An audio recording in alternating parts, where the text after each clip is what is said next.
Dabar galiu parodyti, kaip atpjauti lataką be jokių specirankių, nenaudojant jokių tenais metalui skirtų diskų specialių ar visą kitą, nes, pavyzdžiui, turiu mašinoje specialų pjūklą, bet nenaudoju, nes būna, kad ir su jombiški pasibraižo latakas ar ten nusprūsta diskas, tai neverta, tiesiog su paprastu įrankių komplektu, tai visų nemėgstama bulgarkė ir žirklutė. Aišku, žirklutės reikia turėti dviejų tipų.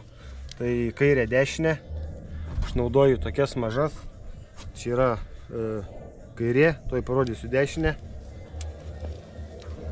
čia va yra dešinė, tai priklauso iš kurios pusės kirpsit, iš kurios pusės pjausit lataką, tai dabar va griežtai atsimatuoju, ilgis mano 285,5.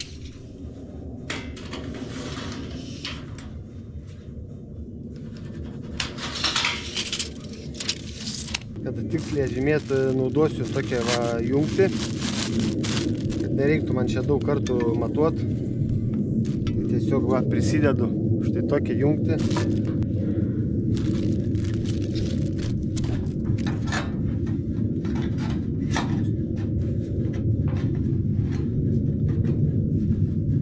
Taip, prisidedu.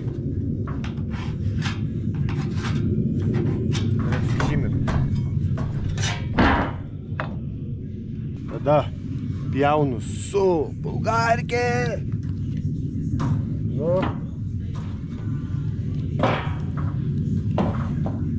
Pjaunu kokiais 5 mm 7 šalia linijos.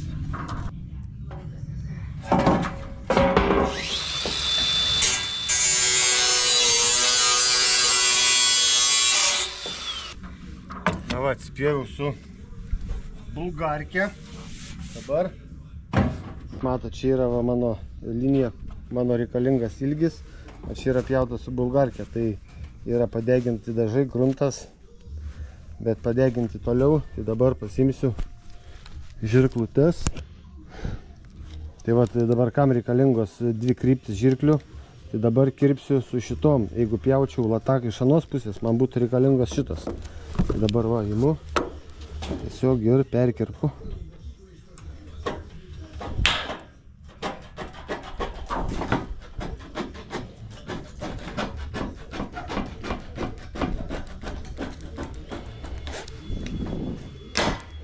Volia. Tai va, kaip matot, tokį gražų turim kirpimą, be jokių nudeginimų. Su jokiu įrankiu taip gražiai nepjausit, galiu garantuoti. Patikrinta, išbandyta N skirtingų visokių įrankių. Tai tiek.